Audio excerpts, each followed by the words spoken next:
shoot, shoot, shoot, shoot, shoot, shoot, shoot, shoot, shoot, shoot, shoot, shoot, shoot, shoot. Hey guys, welcome. It's that time again. Sports and shorts of sorts. It's your man Ren City, Rennie Riquet, doing it like we do every week, talking about the week of sports. Jump into a little shorts as well, but we'll do what we do every episode, and that's when we honor the jerseys that coincide with the episode number. So here we are in episode 66. There's only one 66 that comes to mind. Super Mario Lemieux. We got to start with hockey. Guy was a beast playing the QMJHL with Laval, the Voissons. He was drafted at 15 and said he'd break records. Well, he predicted the future. He broke the league record for points in a season with 282, 133 goals, 149 assists in 70 games. That's bonkers. Lemieux needed 3 goals in the last game of the season to tie Guy Lafleur's record of 130. He just went out and scored 6 goals and 6 assists in a 16-4 win. That's crazy. They made the Memorial Cup that year, but he didn't play well, and they lost out. But during his time, the QMJHL, Lemieux picked up 562 points, 247 goals with 315 assists in 3 seasons. Yeah, 3 seasons. Leading to the Pittsburgh Penguins selecting Lemieux first overall in the 1984 NHL entry draft. When Lemieux arrived in Pittsburgh, the team was in financial trouble, and there were even talks of relocating the team. They declared bankruptcy after 74-75 season, and by the time Lemieux was drafted, the team was averaging less than half the arena's capacity. But that all changed, obviously, when Lemieux showed up. Couldn't have had a better first impression. His first shift, he stole the puck from legendary Ray Bourque and scored a goal with his first NHL shot. Later that season, in the All-Star Game, he became the first rookie to be named the All-Star Game MVP. Also finished the season with 100 points, winning Rookie of the Year, the Calder Trophy. Following season, he scored 141, which is amazing, but that was during Wayne Gretzky's record-setting 215-point season. And then Lemieux ended Gretzky's 7-year dominance of Art Trophy wins, which is most points in a season. He did it with, and he also won his first Hart Trophy that season.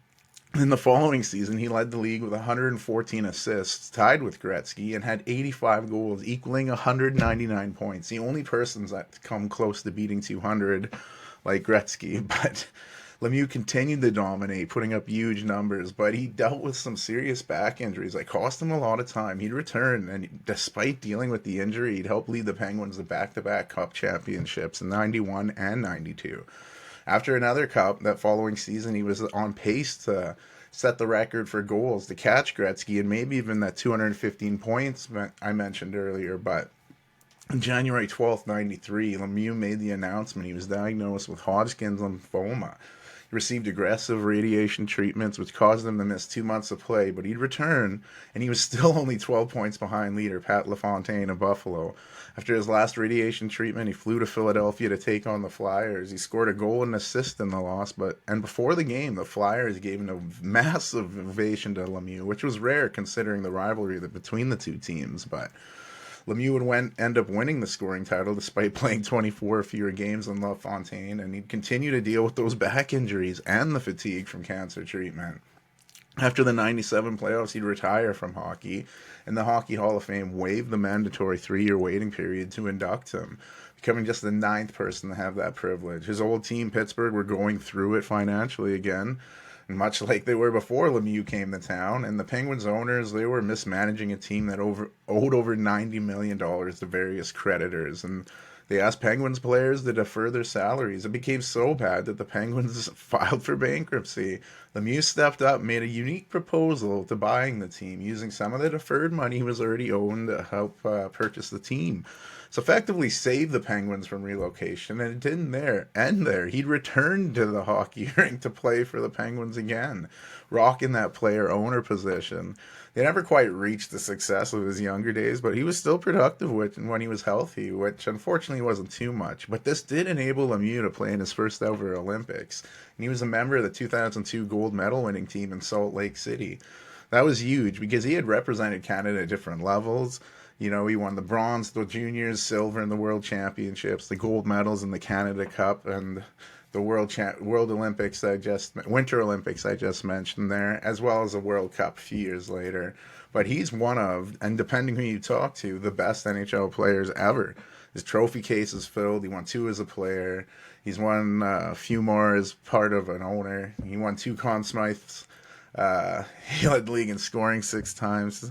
Picked up 3 Hart trophies, 12 All-Star games, won MVP in 3 of them. A winner on and off the ice. That guy's gone through so much adversity. Mario Lemieux, like when you think 66, you think Mario Lemieux. And that there was one other hockey player, though. I'm like, there has to be someone who wore it a bit. And Josh Ho-Sang, does that name ring a bell to anyone? He was a winger trying to honor the legendary Lemieux, but he received more flack than anything for wearing it. He was great in the OHL, suiting up for the Windsor Spitfires, which led to the Islanders drafting him 28th overall in the first round of the 2014 draft. He'd finish off his OHL career with the Niagara Ice Dogs, and from that, he'd go to the Islanders, but he'd go back to the Ice Dogs because he'd show up late for his first day of training camp. Ouch. He'd put up good numbers there, and then he'd play for the AHL affiliate Bridgeport Sound Tigers, finally making his NHL debut, but he'd bounce up and down, but he'd have to give up to 66.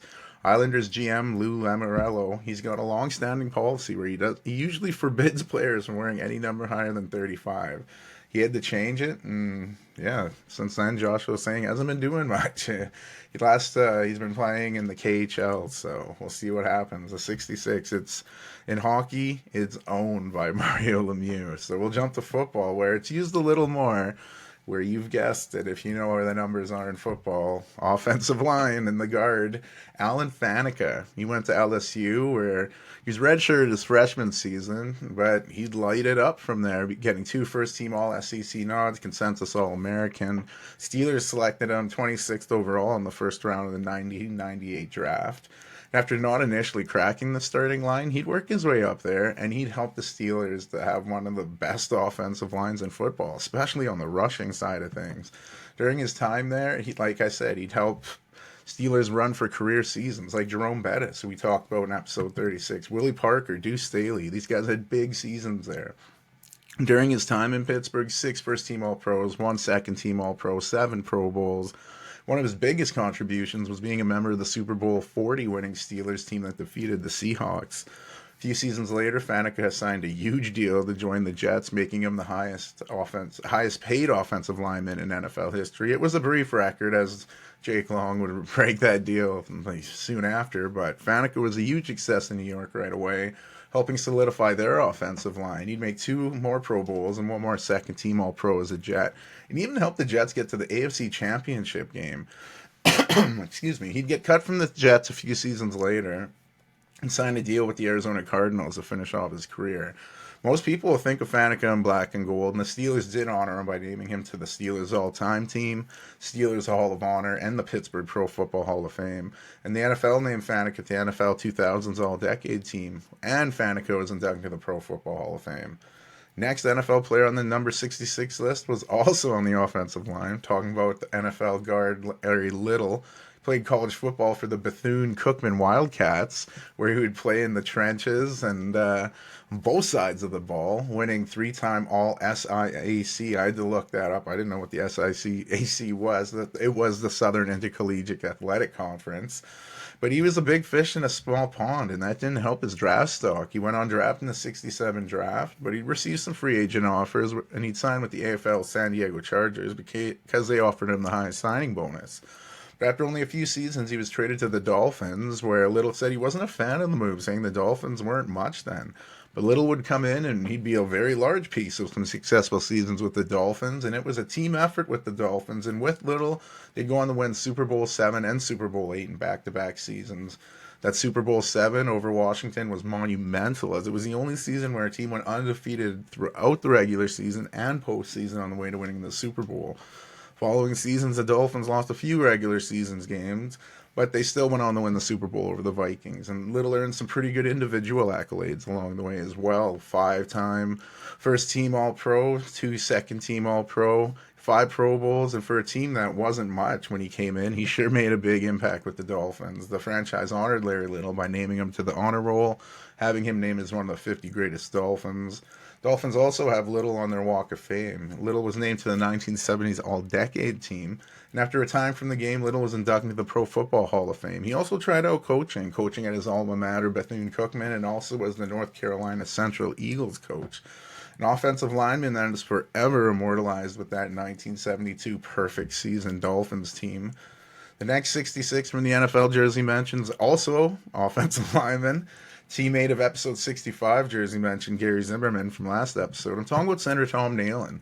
Boston native, would play college football with Boston College, where he was a 3-year starter. He moved to center, and he was named third-team All-American, leading to the Denver Broncos selecting him in the seventh round of the '94 draft. Nalen quietly went on his business and was part of one of the best offensive lines in football. 6 different running backs have had 1,000-yard rushing seasons behind Nalen and that Broncos offensive line. That's crazy. Nalen would lead the Broncos to back-to-back Super Bowls, including Super Bowl 32 win over the Green Bay Packers and Super Bowl 33 over the Atlanta Falcons. During his entire playing career with the Broncos, Nalen would earn 2 first-team All-Pros and a second-team All-Pro, named the 5 Pro Bowls throughout his time in Denver, and the Broncos honored Nalen by naming him to their 50th anniversary team. They've also inducted him into the Broncos Ring of Fame. I was so sure Tom Nalen was in the Hall of Fame, but when I was looking up, I'm like, what? He's not in there. And at this point, I don't know if he's going to get in. It's tough to get in at that center position, and I don't know if he's done enough individually to kind of get in there. But he was part of some really good lines. That, like I said, there was some productive runners who didn't do a lot on other teams. But anywho, we'll jump to the defensive side of the ball. Next 66 mention, a Green Bay Packers legend, Ray Nitschke. He had a tough upbringing. His dad was killed in a car accident when he was 4. Not even 10 years later, his mom would pass away from a blood clot. So his older brothers, who were just 17 and 21, would raise him. The death of his parents brought some rage in Nitschke, which would lead to many fights. He neglected school until he became academically ineligible to play sports, and later on in life he'd say that was an embarrassment that stuck with him his whole life. That eye-opening moment changed the path of him. He improved in the classroom and continued to improve in sports, leading to him accepted on a scholarship to play at the University of Illinois. He had dreams of leading a college football team as quarterback, but in college, he smoked, drank heavily, fought everyone. This combined with injuries had him move to fullback, which he wasn't a big fan of. And most players, if you've listened to the show and the jersey mentions back then, they play both sides of the ball. So he became one of the best linebackers in football. He blossomed on that side of the ball. And growing up in Illinois, going to Illinois, he was all about the Bears. However, he fell in the 3rd round of the 1958 NFL draft, where my Green Bay Packers would select him. First season was rough in Green Bay. He wore 33 for some reason, and the team only won 1 win all season. He switched to 66. The Green Bay brought in some guy named Vince Lombardi. You might have heard of him. That pairing, among other Packer greats, led to years of success for the Packers. Nitschke spent his entire career with the Packers, earning tons of individual accolades along the way. And team accolades too, 5 NFL championships, including the first 2 Super Bowls in NFL history. He was twice named first team All-Pro, 5-time second team All-Pro. I think it's weird he only made 1 Pro Bowl with all those All-Pros. But anyway, his number 66 is retired by the Packers. He was also inducted to the Packers Hall of Fame, named to the NFL 1960s All-Decade Team, 50th Anniversary Team, 75th Anniversary Team. He's also inducted to the Pro Football Hall of Fame, where his helmet also sits. And that during a practice, there was a 1,000-pound steel coaching tower that was blown over from a strong gust of wind, and it landed on Nitschke, where a spike was driven into his helmet. Luckily, it didn't injure him, but that very helmet with the hole sits in the Hall of Fame, showing how tough of a dude he really was. Fortunately, while in Venice, Florida, Ray Nitschke would die from a heart attack at the age of 61 in 1998. Was later pronounced dead at the hospital, and a legendary franchise, legendary figure, Ray Nitschke, iconic figure in the NFL, one of the best to wear 66. From an NFL legend to an AFL legend, talking about a guard in the offensive line, played his entire career with the Bills, Billy Shaw, standout at Georgia Tech, playing both sides of the ball, which earned him first team All-SEC his last season there. leading to him getting drafted by both NFL and AFL teams in 1961. The Bills selected him in the second round of the 61 draft. The Cowboys selected him way late in the 14th round. Cowboys wanted to play him at linebacker, while the Bills were going to put him on the defensive or offensive line, and Shaw would choose the latter and develop into one of the best pulling guards in football. He's part of two AFL championship winning teams in Buffalo. They won the 64 title game over the Chargers. Then they'd repeat the next season and won the 65 championship game over the Chargers again, this time shutting them out. Shaw was named 8 AFL All-Star games and 7 times All-AFL. He'd retire from the Buffalo Bills before the AFL-NFL merger, where he was named to the AFL All-Time Team, and the Bills honored them in their Wall of Fame. And as well as naming to the Bills' 50th anniversary team. And because of his great play before the merger, Billy Shaw is the only player ever inducted into the Pro Football Hall of Fame without ever playing in the NFL. Another 66 that played his entire career with one team, Washington Redskins legendary offensive tackle Joe Jacoby. 6'7" Jacoby was a very good player at the University of Louisville, and despite his greatness there, after his playing days were done, he was honored by Louisville, but this still led to him going undrafted in the 81 draft. Washington would pick him up, and the rest would be history. He would make it to 4 Super Bowls with the team, winning 3. Won Super Bowl 17 with the big win over the Dolphins. Jacoby was the lead blocker on Super Bowl MVP John Riggins, who you might remember from episode 44 where we talked about him. Super Bowl 22, the Redskins demolished John Elway, episode 7, and Denver Broncos, and the third Super Bowl victory was with Jacoby in Super Bowl 26 when Washington beat Buffalo 37-24. During this time, him and his fellow linemen, Jeff Bostage, Mark May, George Stark, and Russ Grimm, became the founding members of the Redskins' renowned Hogs offensive line. Many consider this to be one of the best offensive lines in history. I still find it weird that grown men dress as old women in dresses with big pig noses, but hey, fans do what they gotta do, you know. As I said, Jacoby was a huge piece of that offensive line. 3-time first-team All-Pro, 4 Pro Bowls. His rookie season, he was all-rookie team. Named the NFL 1980s All-Decade Team. His retirement, Washington honored him in their Ring of Fame. But I was very surprised, again, much like the Nalen portion, that one of the founding fathers of the Hogs here is not enshrined in the Hall of Fame. He's been picking up momentum in the last few selections, and I'm calling it now. Next time David Baker is doing his rounds to tell people who's in the Hall of Fame, look for Washington's Joe Jacoby to be getting in there. But we'll jump back in the Ren City time machine real quick. Go to a unique center linebacker hybrid of Bulldog Turner. When you got a name like Bulldog or something else, he went to Hardin-Simmons University, getting drafted in the 7th overall in the 1940 draft by the Chicago Bears, where he played his entire career playing center and linebacker. He's part of the 1940 team that won the NFL championship, demolishing Washington 73-0. Following season, the Bears would repeat as champions, beating the Giants in the championship game. They'd return the championship game the next season, but they'd lose to the Redskins, who made up for their loss prior. Next season, they'd meet up again, and the Bears would win this time, where Bulldog Turner added a 4th and final NFL championship by beating the Giants the following season. During his time, he was named 7 first-team All-Pro, 4 Pro Bowls. His hybrid play also led to him leading the NFL in interceptions in 42.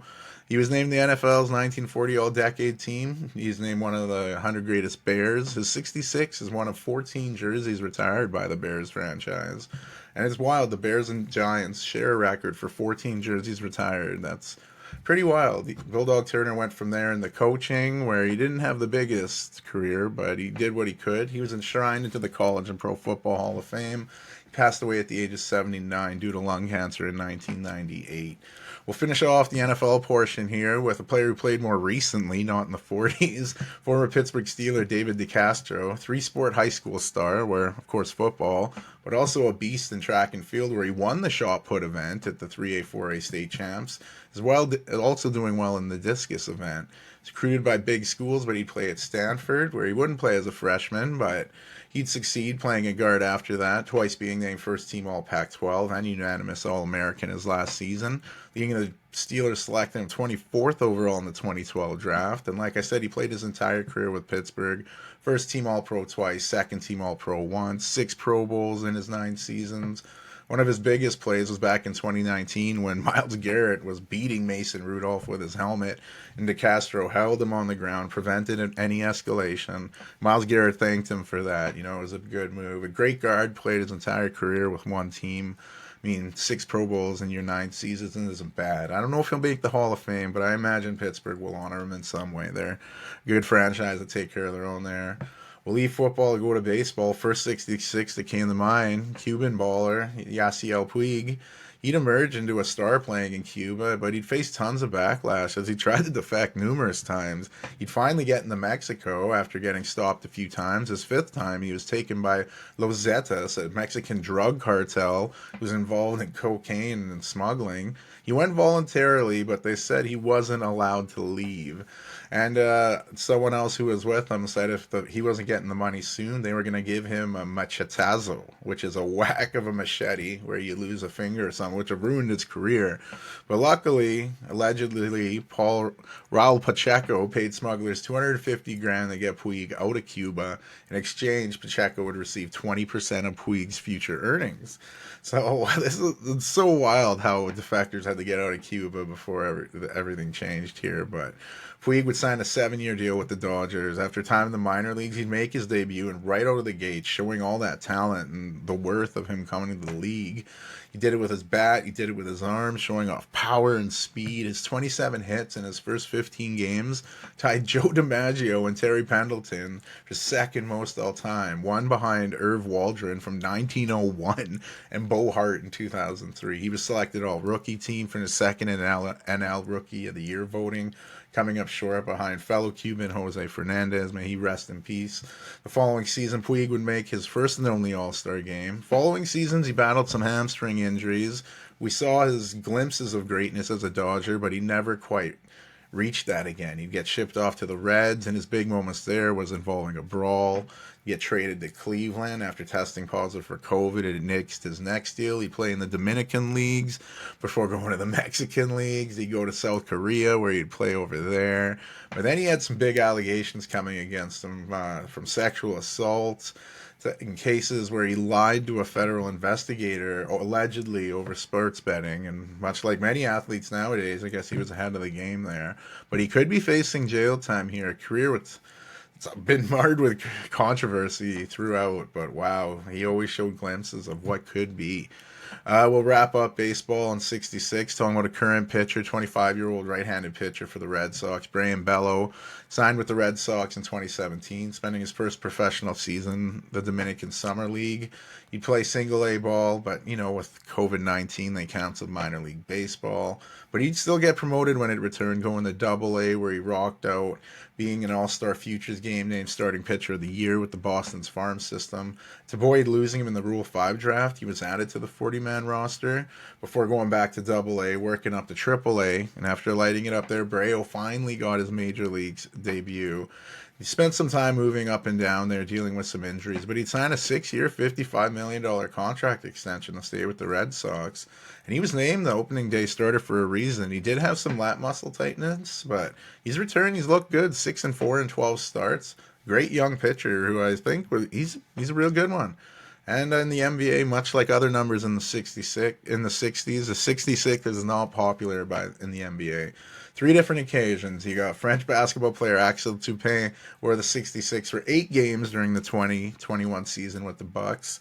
Speaking of a guy who played with the Bucks, Andrew Bogut, who was drafted number 1 overall by the Bucks in 2005, didn't wear the 66 with that club or the Warriors, where he won a title in 2015, but he wore it for 24 games as a Laker. And the other 66, a guy who I already mentioned in episode 62, Scott Pollard, who wore 62, also wore 66 for 22 games as a Celtic. So not a lot there. A lot of jerseys, I guess, for 66. More than I thought, but big props to Super Mario Lemieux there. Stanley Cup Finals. Man, it's been wild. In Game 2, You had shit getting wild there. Fogle took a knee on knee, 5-minute major. Panthers got a penalty, evened it up. So you had 4-on-4 where Ekholm finally beat Bobrovsky going 5-hole, and they led Edmonton first shot of the game. And that stat showed it was 26 minutes of actual game time from puck drop to that first shot Bobrovsky faced. So he hadn't seen a puck in a while. Second period, Panthers would get their goal back, and Mikkola would score off a drop pass. It looked like the knuckle puck in D2. And before the third period started, it was cool that Sportsnet crew, and that's who I was watching on, interviewed Charles Barkley. He was drunk, dropping F-bombs. I loved it, saying he might need a new job in a few months. But I'll get more to that on my NBA recaps if you watch those episodes. But minutes into the third, Rodriguez would shoot. Puck went to Bouchard, who literally passed it right back to Rodriguez, who beat surprise Skinner, made it 2-1. Later in the period, Rodriguez would score again, ending a 34 consecutive penalty kill streak for the Oilers. And the Panthers would add another one and empty the netters. They took a 2-0 lead with a 4-1 win in that one. Series went back to Edmonton. The Oilers really needed to win. And we got some 4-on-4 hockey earlier where Reinhart would get an opening goal, silencing the Edmonton crowd. But Edmonton would equalize when Fogle would snap one home. And it was only the second goal allowed by Bobrovsky in the series, tying it at 1. But with the game tied at 1, Edmonton was putting on pressure, and Florida just looked to dump it into the Oilers' zone. But the bouncing puck was misplayed by Skinner, and Tarasenko was wide open in front of the net, who would score. Florida would keep up the aggression, and with their forecheck, they'd force a turnover where Tkachuk would find Bennett, who made it 3-1. Oilers had 3 chances to clear, but couldn't do it. You could hear a pin drop in Edmonton.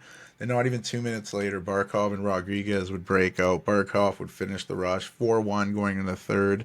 But Edmonton made it interesting. They put on some pressure. Philip Broberg, his shot missed the net brutally, but it ricocheted off Mikkola and hit the back of the net, cutting it to 4-2. And just with under 5 minutes to go, Edmonton would get another one. McDavid would spot Kulak, whose shot was deflected twice. Once by a Florida man, another by Ryan McLeod, made it 4-3, but that's as close as they get, as they drop 4-3 in the game, losing the game, and they'd go down 3-0 in the series, where only 4 NHL teams have ever gotten out of that predicament. But Game 4, they had Shania Twain before, bringing in Canadian royalty. And the desperation was there. The home team responded in a huge way. Janmark would finish off a wonderful, patient setup by Connor Brown. Then Janmark would keep his great game going, finding Henrique to put the Oilers up 2-0. But not too long later, Tarasenko would deflect a point shot to make it 2-1, which sparked the Panthers, who forced Skinner into some big saves. But those big saves seemed to reverse Uno the Panthers, and Holloway would take a pass, make a move, make it 3-1. Then Connor McDavid would get his first Stanley Cup final goal, snapping one to make it 4-1. And the Oilers were not done there. Darnell Nurse would snap one home, 5-1. Florida pulled Bobrovsky for Anthony Stolarz. A very different performance of what we have seen from Bobrovsky most of these finals. You could see the frustration building up in Florida. They got into it with the Oilers, and the ref said, no time for that. 5-on-3. We're giving the Panthers 2 penalties. Nugent Hopkins made it 6-1. Crowd was loving it. Holloway would score another 7-1. McLeod 8-1. What a brutal performance if you're a Panthers fan. But the Oilers, wow. I mean, it was just one game, but wow. 3-1 in the series. Largest margin of victory for a team facing an elimination.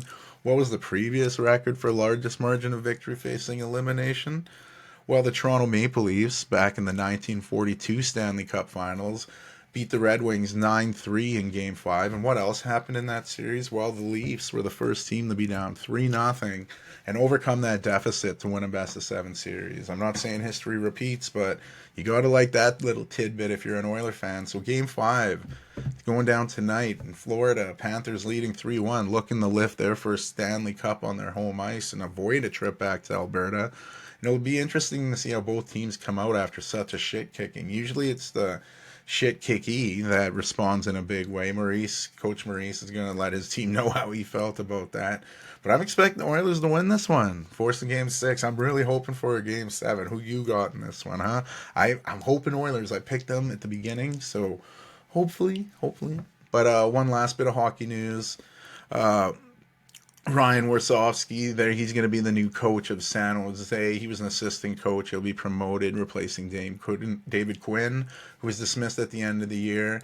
And there's going to be another team looking for a coach. Columbus Blue Jackets have fired Pascal Vincent after just 1 year coaching the team. He had to take over promptly after the Blue Jackets fired Mike Babcock on the eve of the season starting last season. We got to talk about golf over the weekend. The U.S. Open, the third major of the season, where it looked tough playing at Pinehurst in North Carolina. I would definitely not survive that course. I'd just probably cry. But before the golf begins, there was a nice tribute at Pinehurst. They put a plaque up honoring Grayson Murray, saying, "Be kind to one another." Murray, of course, we talked about on the show, was on the PGA Tour, who tragically took his life over 3 weeks ago. And yeah, it was a terrible event, so it was nice they could honor him like that. And there was, like I said, this was a tough course, and there were some things going on the course. Out of Sweden, Ludvig Aberg, the 24-year-old, he was leading after 36 holes, but had a disastrous weekend that had him finishing over par. And until that, he looked pretty good. Frenchman Mathieu Pavon, he was in contention a lot, hitting eagles all over the course, and he'd finish in the top 5 at 3 under par. His best finish in the major.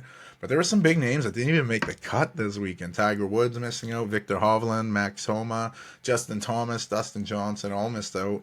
Number one golfer in the world, Scotty Scheffler, almost missed out. He barely squeaked in, but he was out of contention, finishing at +8. But man, did you have a dramatic cut save. No one had one bigger than Francisco Molinari out of Italy. He needed a hole-in-one to make the cut, and he straight up holed it. Amazing shot. Even he couldn't believe it. He didn't finish anywhere near contention, finishing way back in +13. But talk about a clutch shot to survive play the rest of the weekend. And then as the final round was wrapping up, it came down to American Bryson DeChambeau and Northern Ireland native Rory McIlroy. And talk about dramatics down the stretch. McIlroy was playing ahead of DeChambeau, saw Bryson's tough tee shot. McIlroy had a par attempt to stay at -6, but he missed it to the right. We've all hit that putt. I know not on that green, but he's hit that probably 99 out of 100 times, but he missed it. He'd hit a bogey, dropped to -5. I mentioned Bryson's tough tee shot on 18. He'd hit it from the rough stuff into the bunker. It's like, what is happening? And what a shot ahead of him. What does he do? Puts it right on the green, nice and close. And he stepped up, looked it over a bunch, knocked it down, getting the par, finishing ahead of Rory at 6 under. His second major, second U.S. Open. Bryson DeChambeau, wow. He won the U.S. Open in 2020. Excuse me. He handled that pressure with clutch putts. Really earned that win.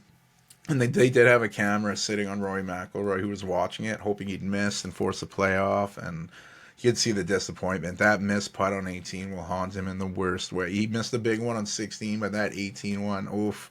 It's crushing to see a guy who's been like the face of the PGA for so long. He hasn't won a major in 10 years, winning the British Open and PGA Championship back in 2014. And after the defeat, it was announced Rory will take a few weeks away from golf to kind of reflect. He said that day was one of the hardest days of his golfing career, but he was gracious, saying, "Firstly, I'd like to congratulate Bryson. He's a worthy champion and exactly what professional golf needs right now." I think we can agree on that.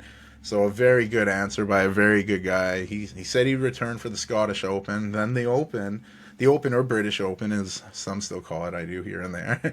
Still a month away. He'll be playing at Royal Troon in Scotland. Hopefully Roy rebounds from his crushing defeat in a positive way. Jesus, excuse me. Speaking of Europe, one of the biggest footy tournaments in the world is going on, or the biggest if you talk to Kylian Mbappe. I'm talking about the Euros. I made my predictions on who I had winning and finishing second in each group in last episode, if you want to review that. Group A play host Germany, the jersey I'm rocking right now, my dad's parents were from Germany. Oma and Opa, shout out. My dad, it was Father's Day this weekend. Shout out to Dad again.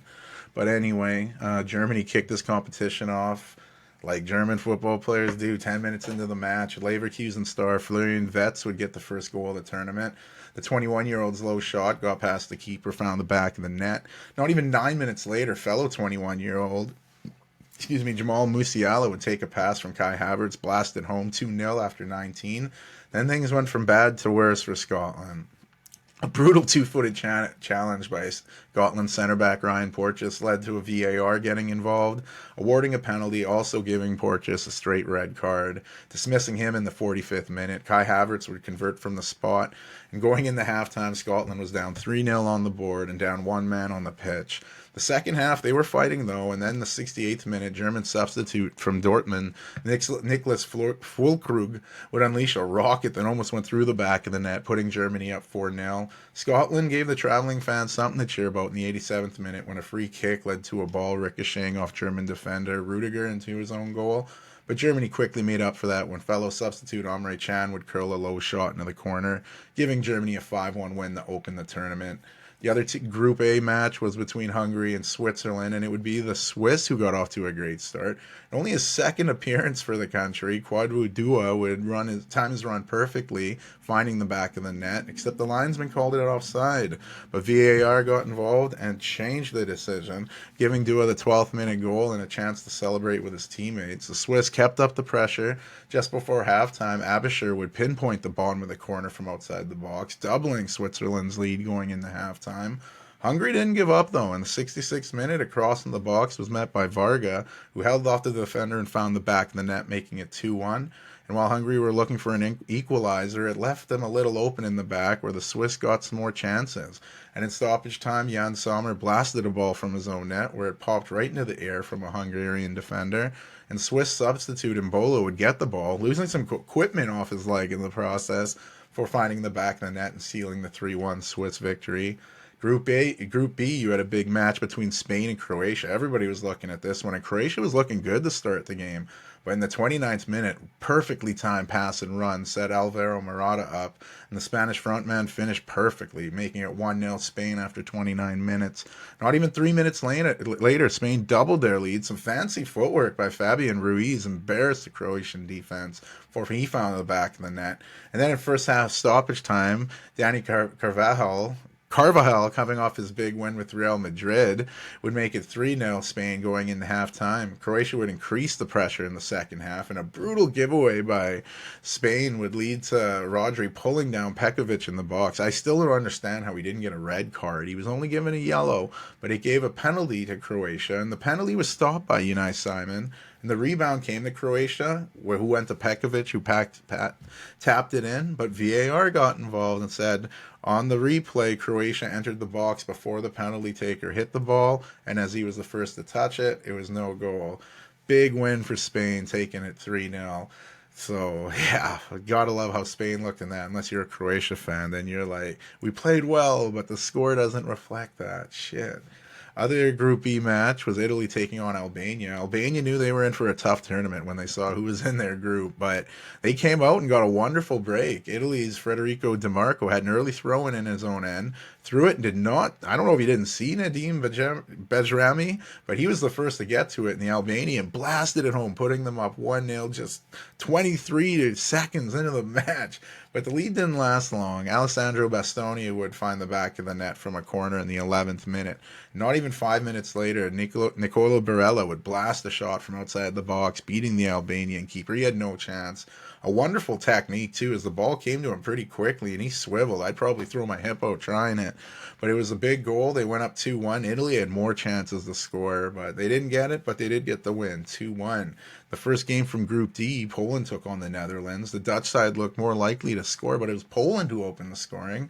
From a corner kick, the ball came to Adam Buksa, who had the ball in the back of the net, and he was starting for an injured Robert Lewandowski, who didn't suit up in this one. Well, he was on the bench, but he didn't play. The Netherlands cranked up their pressure even more, and in the 29th minute, Cody Gakpo's shot from outside took a massive deflection and found the back of the net. Tough one on the keeper there. And then in the second half, both teams had chances, but the Dutch would get their first lead of the game when substitute Weghorst would score on literally his first touch of the game, finding the back of the net after taking a pass from Ake, putting the Netherlands up for good at 2-1. A big comeback win for the Dutch.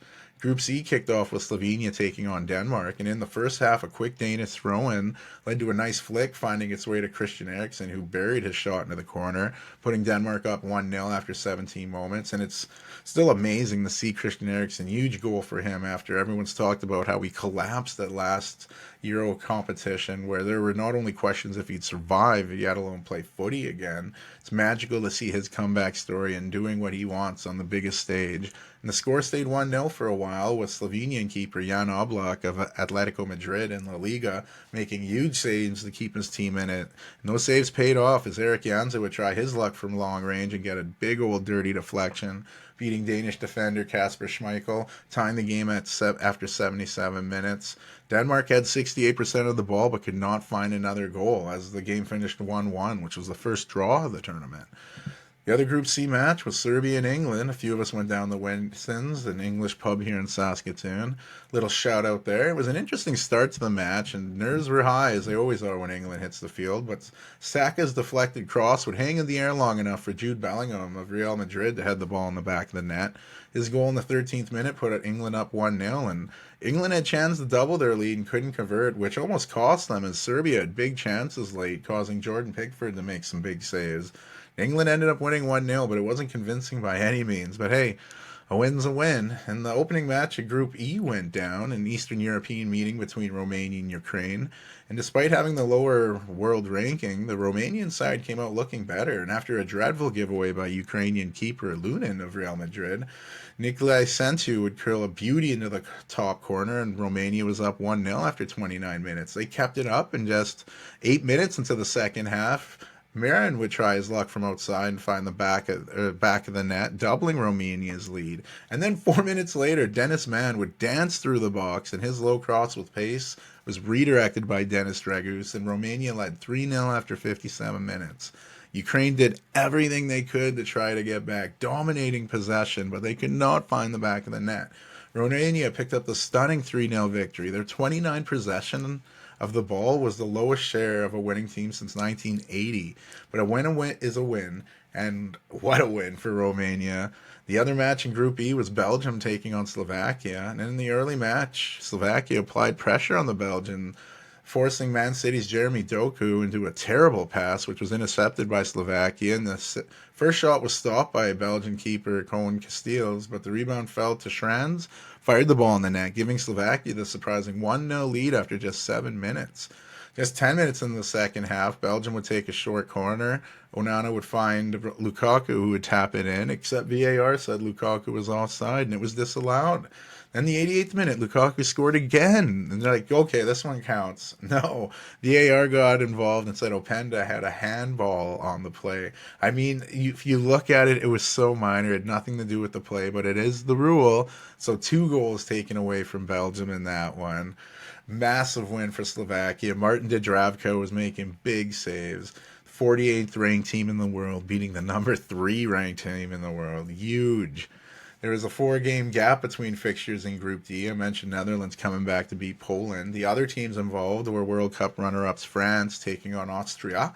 The first half was pretty even, and Real Madrid newcomer Kylian Mbappe looked to get a cross from a dangerous position. The ball was headed into the net, but it was headed in by an Austrian defender, Maximilian Wober, in the 38th minute, giving France the 1-0 lead from an unlikely source. Game stayed that way for a while, and then some wild scenes. Kylian Mbappe went to head the ball, caught all Austrian defender's shoulder. His nose looked broken and it was just bleeding profusely. Austria was permitted a sub, but it was weird that France wasn't. So Mbappe just walked back onto the field and sat down. This triggers substitution, and the ref just gave him a yellow card for it. And it's like, what is going on? So Mbappe, I keep saying Embiid, Jesus, I'm thinking hoops this summer in the Paris Olympics. But anyway, Mbappe immediately received medical attention, and it was said he might need surgery, but now they're saying he will not. And even more impressive, he can return to the pitch, hopefully, this tournament wearing a mask. And I imagine masked Mbappe would be something else, but on the pitch, France would hold on to take the 1-0 win. Big win. Like England, it wasn't nothing too convincing, but you'll take the win in group play. The final matches from group play, the opening matches of group play, or Group F, and they're going down today, where Turkey takes on Georgia. And if you've watched this podcast throughout the year, you know how much hype I've been putting on Georgia's striker, Georgia's Mikitadze, who played with Metz in Liga before getting relegated. But I'm expecting Georgia to upset Turkey in that match. And then you have Cristiano Ronaldo in Portugal taking on Czechia. Czechia should cause Portugal some trouble, but I'm expecting that tough Portugal team to pick up the win. The second matches of each team should be concluded by next week's episode, so we should have a good idea of what kind of drama we're facing going to the last group matches. And before jumping to another big tournament, sticking with Europe, Premier League side Brighton appointed the youngest manager in Premier League history. I mentioned him on an episode where the German leagues concluded. Fabian Hürzeler, the 31-year-old who led FC St. Pauli back to the Bundesliga for the first time after winning the second division.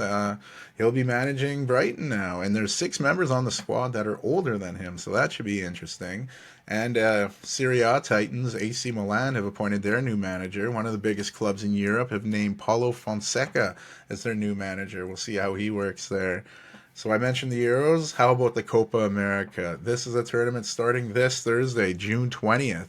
One of the biggest tournaments in the Western Hemisphere. I'm talking, like I said, the Copa America, which for the first time, we'll have teams outside of South America. 6 CONCACAF teams have qualified for the tournament. So the 48th edition of the world's oldest and longest continental football competition should be even more exciting this year. The first game of the tournament features Canada taking on Argentina in Group A play. Talk about a barometer for the Canadians as they go up against the current World Cup champions. Much like I did with the Euros, I gave predictions on which of the 2 top finishers in each group. Copa America is a little different. There are only 16 teams in 4 groups, with just the 2 teams in each group qualifying for the knockout stages. I mentioned Argentina taking on Canada to kick off the tournament. Those are my 2 picks for getting out of Group A. Everyone's picking Argentina, but Canada? Really? We had a group with Peru and Chile who were both favored to finish above Canada.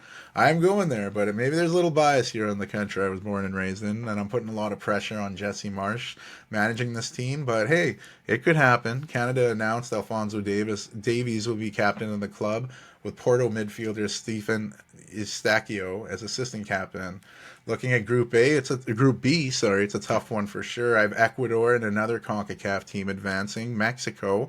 Ecuador's tough, and even though Mexico has some big names left off the squads, you won't see legendary keeper Ochoa, Herving Lozano, or Raul Jimenez. They've all been left off the squad, but I'm excited to see West Ham defensive midfielder Edson Alvarez represent his country. Venezuela could maybe sneak out of that group. I don't see it. Or Jamaica. They're a real wild card with some Premier League players, including West Ham frontman Mikel Antonio. Group C play, I have another CONCACAF team advancing. The United States, I have them getting out of the group stage, as well as Uruguay, who have Luis Suarez, the biter, returning back to the country's play. That leaves Panama and Bolivia missing out. I'm saying there. Group D, I think it's pretty stacked, but you can only have 2 teams in advance, and I have Brazil and Colombia moving on. Paraguay maybe, but I don't see them beating either of those first 2 teams I mentioned. Costa Rica, they made the tournament via a playoff. Like Canada snuck in. They did the same way, but I think they could get overlooked, but I don't see them advancing here. And despite Ronaldinho's original comments about this Brazilian squad, I think they look pretty good and they could win this whole tournament. But my choice to win the tournament's not a dark horse at all. I see Argentina winning this and carrying the title, defending world champs and Copa American champs. Fitting way for Lionel Messi to leave international competition. Some dark horses, I mentioned Colombia and Uruguay. I don't see a CONCACAF team winning the Copa America in their first attempt. But if there was a team, I'd say the U.S. or Mexico had probably a better shot than Canada. But I'd like to see Canada go on a huge run. And don't count out Costa Rica. See, I'm already overlooking them there. A quick mention of the never-ending promotional playoffs for La Liga 2. Oviedo beat Espanyol 1-0 the first leg of the final. Second leg will be played this upcoming Sunday, with the winner of that earning promotion to La Liga next season. We'll jump to boxing here. Massive boxing match over the weekend. Gervonta Tank Davis took on Frank Martin. Both fighters came to the match with undefeated records. And Davis had not been in a professional bout since knocking out Ryan Garcia way back in April of 2022. So it's been a bit since he's thrown down, and the rust looked noticeable as Martin was winning on the scorecard, and he was bruising up Davis's pace pretty good along the process. But as the fight went on, Tank started to corner Martin and really show off his power. Davis would then catch Martin with an uppercut before catching with a left, put Martin flat on his back. A devastating blow that clinched the win for Davis, triggering his celebratory backflip from the top ropes. KO put Davis at 30-0, with 28 of them coming knockout. Another display that shows why Tank Davis is one of the most exciting boxers in the world right now. Martin moves to 18-1, with this being his first professional loss. The big question now is, who does Davis fight next? A few names being thrown out there. A rematch with Garcia, especially with Garcia coming over that win over Devin Haney back in April. Others are saying maybe Shakur Stevenson. That would be pretty cool. Stevenson fights Artem Harutyunyan on July 6th, so maybe after that they could work something out. Another name, big Ukrainian Vasily Lomachenko, but we'll see where Davis and his team goes after that. Going to the major leagues, let's start with Toronto Blue Jays, trading infielder Kevin Biggio to the Los Angeles Dodgers. This came soon after a designation for assignment. Really disappointing season for Biggio. I really wanted to see him make it as a Blue Jay, so it'll be a bummer to see him go. The Jays started their week off going into Milwaukee to take on the Brewers in a 3-game series. The Brewers got an amazing outing by Colin Rio, who went 7 innings strong, allowing 3 hits. One of those hits was an Alejandro Kirk home run, but the Brewers still won 3-1. Game 2, the Jays bounced back and won 3-0, and the rubber match was really decided in 1 inning. Chris Bassett came out of the game for the Jays with a 1-0 lead, and the bullpen would proceed to give up 5 runs in the 6th, giving the Brewers a big lead. The Jays tried to make it close in the 9th, getting 3 back, but too little, too late. Jays fell 5-4, and Milwaukee won that series 2-1. The Jays returned to Toronto to take on the AL Central leading Guardians, and Cleveland would win the opener 3-1. The Jays only mustering up 3 hits in that game. Second game went much better for the Jays. They'd used 6 pitchers to shut out the Guardians 5-0. The rubber match was all about hitting, with both teams abusing the pitching staffs. The Jays took a 7-4 lead into the 9th, almost blew it, allowing 2 runs in the 9th, but holding on for the 7-6 win. The Jays bounced back to beat Cleveland 2-1 in their series. And the Jays started a 3-game divisional series off yesterday with the Red Sox. And the first game didn't go so well. It's for Yusei Kikuchi. He was taken early out after giving up 2 runs in the first inning, and the Red Sox would go on to win 7-3. Second game of the series is going on today with Tanner Hook taking on Chris Bassett. The third game of the series going down between Kevin Gossman and Brayan Bello. Hey, just talked about him in the 66 mentions for the Red Sox. Jays wrap up their week with a rematch with the Guardians, this time a 3-time series in Cleveland. The Jays also called up Addison Barger and designated Daniel Vogelbach for assignment. He has not been hitting well this season. And so we look at the AL East here. The Jays have 1-game lead over the basement-dwelling Tampa Bay Rays, who just got swept by the Braves. The Red Sox are 2.5 games ahead of the Blue Jays in the standings, so even more pressure on the Jays to bounce back and get these next 2 games back against the Red Sox. The division-leading Yankees have a 1.5-game lead over the Orioles, 2 creams of the crop of the division right now, who face off in a mini 2-game series that begins today. Not only are these 2 Titans facing off, but the Yankees ace is returning. That's right, Garrett Cole will make his season debut for the Yankees against the Orioles, and that should be some entertaining television. After that little 2-game matchup, the Yankees wrap their week up with the Braves, while the Orioles go to Houston to take on the Astros. I talked with the Guardians earlier. Cleveland still sits atop the AL Central. They have a 5-game lead over the Royals and a 5.5-game lead over the Twins, and a little bit of a drop off from the Tigers. They've kind of cooled off and they've distanced themselves from that group above them. The White Sox still living in the AL Central basement, the only team that hasn't reached 20 wins on the season yet in the major leagues. We go to the AL West, where there's still only 1 team above 500. The division-leading Seattle Mariners really distancing themselves from the rest of the division. 9-game lead over the Astros and Rangers, who are both 6 games under 500. The Astros also cut their losses on an expensive player, releasing Jose Abreu with still $30 million left on his deal. I mean, you must be doing something wrong if a team's going to cut you with that much left on your contract. But that kind of sums up the Astros season in a nutshell. The Angels have won a few games lately, but still sit at 14 games under 500. Then there's the Athletics, barely getting people in their stadium and barely getting wins, winning 1 in their last 10 as they reside in the AL West basement.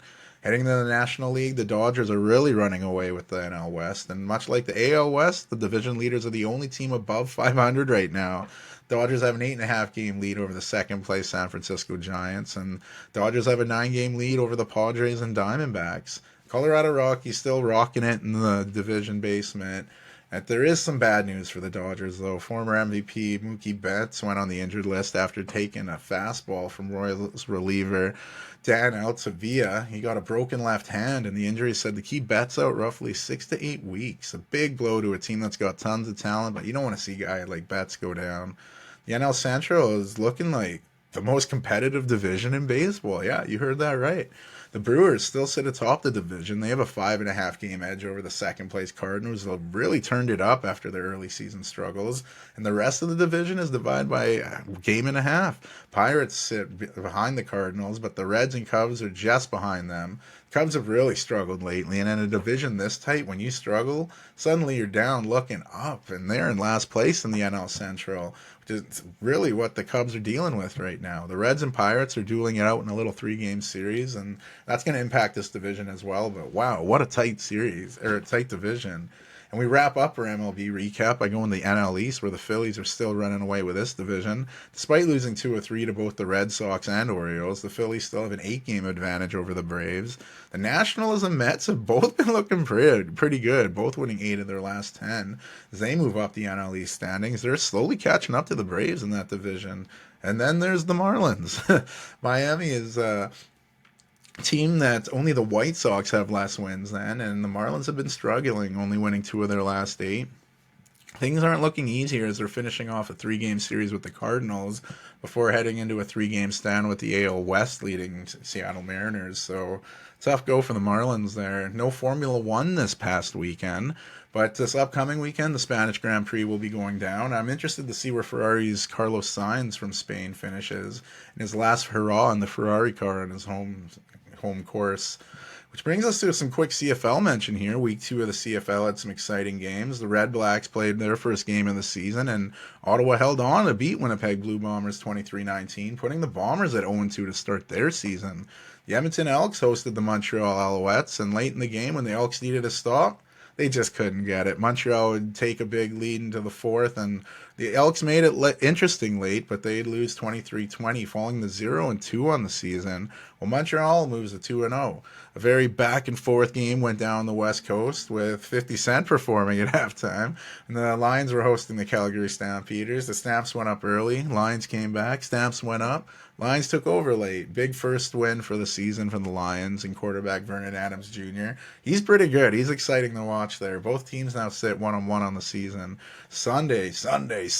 What a wild way to end the second week of the CFL season. Tiger Cats looked to be in the driver's seat as Hamilton took on the Saskatchewan Roughriders. But then down 7 with under a minute left, Trevor Harris found Schaefer Baker for his second touchdown of the game, tying the game up. And former Rider killer Bo Levi Mitchell threw the ball right into the hands of wide receiver Tim White, but the ball bounced right up in the air for a Rider interception, giving the Riders fantastic field position. They ran the clock down, and Brett Lothar, he knocked through the game-winning field goal. So the Riders won 33-30 and moved to 2-0 on the season, while Hamilton dropped to 0-2. Rough go for them, but Riders, how about those Riders, eh? Looking really good right now. You'll be hearing that a lot in this province, but fantastic week of sports. Like I said, you got to start promoting that Copa America Canada. Get out and watch them Thursday. Euros have been good. Baseball's getting into the nitty gritty. We have the Stanley Cup. Could be getting raised tonight. But let's jump to a short real quick here. And you've probably noticed I don't have a beard right now. Yes, I'm rocking this greasy mustache. My wife has never... She's always wanted to see me in a mustache. And I'm like, you know what? I need to get a beard trim. Let's go full beard trim. So, hey, this is either good or creepy, but hey, whatever. Hair grows back here, hopefully. But this kind of brought me into the short with facial hair. I grew facial hair early. I started shaving it early, so it came back thicker, patchier. But, I try pulling alcohol. Youngsters, it's 19 in this province to buy alcohol, better in the States. Not as good as Alberta at 18, but yeah, so you go in, 16, 17, old Patchy McGee, Ren City. And I go in and I had no confidence. I still sometimes lack it at times, but at this point, I had no confidence and, age restrictions, boo. But I was like, we could do this. And I had a piche crocheted toque and long ass red hair, kind of acne, not as much at this point, patchy beard. And I'd go in there and I, put the beer down, kind of like McLovin. And it'd either go really well, you'd lower your voice a bit, but not too much, and pay for it, cash. And you just try to kind of hurry out if it worked. They didn't ID you. You just get it, hurry and then you kind of take off almost, but you wouldn't want to run, and you'd be all jacked, feel like you won the Super Bowl, like And as a kid, I didn't see myself as an overweight ginger kid. I didn't have confidence, but I was delusional. I read Slam magazine, I watched hoops, listened to hip hop. How I saw myself was very different, but those were the good feelings of pulling off the successful liquor purchase as a minor. I don't know if I can talk about that. What's the statute of limitations? Allegedly. But anyway, there'd be the ones that didn't go so well, where you'd walk up to the counter and you're like, I don't feel like this is gonna go well. But you can't just leave at this point. You got to commit. So you put it down, and they right away ID. And you're like, oh, yes, my ID. Must have left it in my automobile. And then you like frantically go out like a little, like speed walking in the Olympics. That's how you try to get to the door. And once you get there, you just take off. You're like, fuck, no. And then the sweat of the failure. You don't have the liquor, you have the failure. And in Warman, growing up in the small town, which is a city now, I guess, we grow, and there's lots of places to buy liquor. But back in my day, there was the Hilton, the off sale there, or you'd go to the Tempo gas station. Shout out to people that remember the Tempo in Warman. You're probably over 30, but shout out there. And yeah, I don't know. If it didn't work, you'd kind of have to see who was working next. You could only burn your bridge with so many liquor store employees. At least, in grade 11, when I was living in Edmonton, I could, throw a dart in the air and it would land at a liquor store. In Edmonton, there were them liquor stores everywhere. So if you got ID'd, you just go to the next one. And, I didn't want to get people to cover. You'd have to give them money. That was one thing. I never tried to take money when I pulled for people. If I did, and it was always a risky move. But, yeah, it was wild. And it was all brought on by facial hair. But I'm not encouraging underage drinking by any means or breaking the law there. Allegedly.